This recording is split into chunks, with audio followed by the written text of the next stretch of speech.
just discovered about self-improvement and want to start your journey? Well, in this video, I've covered all the basics of self-improvement so you can start leveling up in real life today. Chapter 1, Mindset. Before starting your self-improvement journey, the first thing that we need to do is change your mindset. All your life, what you've done is walked on the path of least resistance. Sure, you might be a good student or an athlete, but you're definitely not working your ass off every single day. So what you need to do is change your identity from the social media or video gamer addict to a young man who is on self-improvement and trying to level up in real life. Only that way you will be actually to achieve any results whatsoever.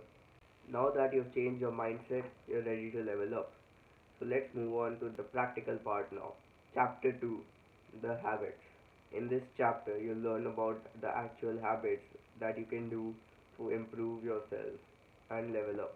I've only included the most basic and the most bang for buck or the highest return on investment habits that will get you the most results in the least amount of time or the least amount of effort.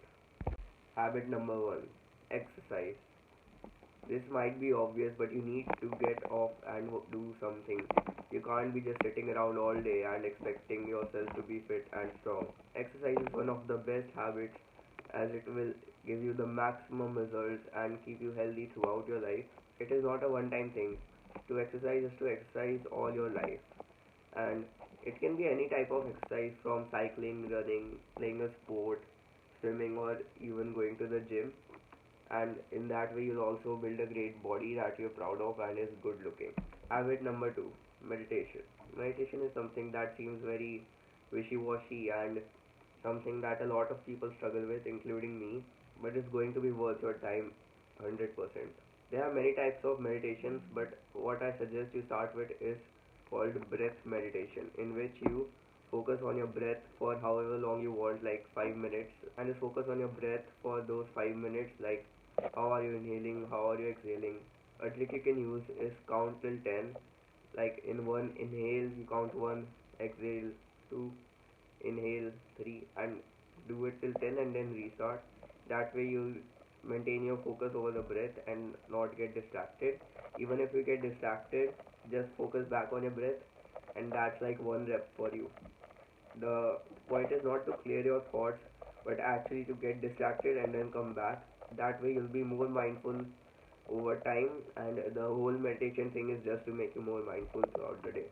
And this habit is also something that you keep doing throughout your life. Habit number 3, dopamine detoxing. This is a very crucial step, as in if you don't know, dopamine is the motivation molecule released by our brain to encourage us to do something. For example, if you see a chocolate bar lying across the table, and then your brain releases dopamine to go and eat it. So imagine if this molecule was not controlled by yourself, but the social media companies and internet companies, and they encourage you to do anything they want, and they give you more and more dopamine, and they make you release more and more dopamine with their content and algorithms.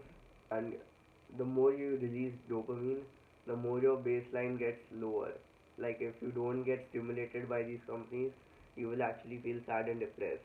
So dopamine detoxing fasting from these uh, is basically fasting from these cheap dopamine releasers like social media, video games, junk food, and you still get dopamine, but only from good sources like reading, journaling, eating healthy food. Exercising also releases it.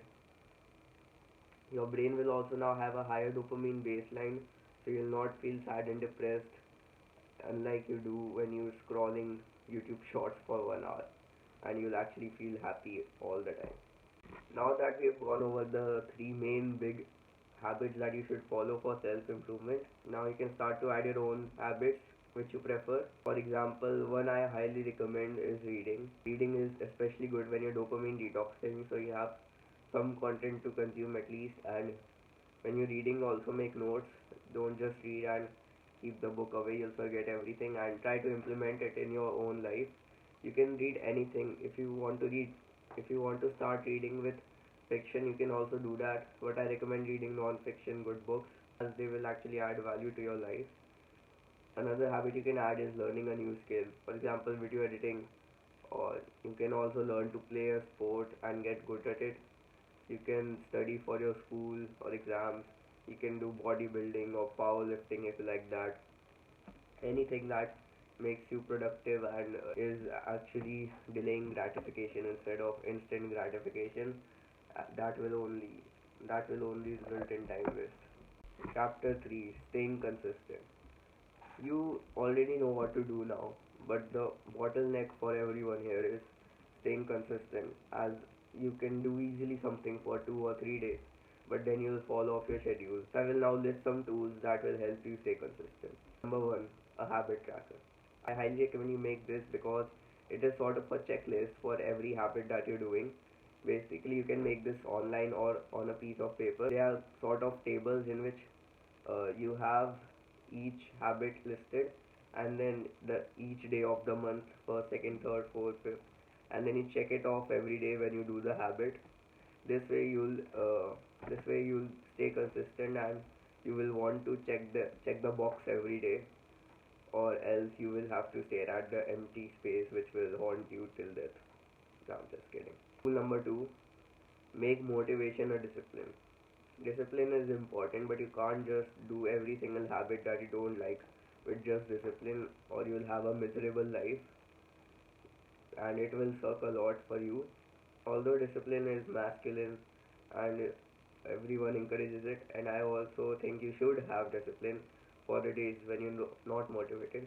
But isn't it good to also be motivated and disciplined at the same time? So to do that, what you can do is make motivation your discipline.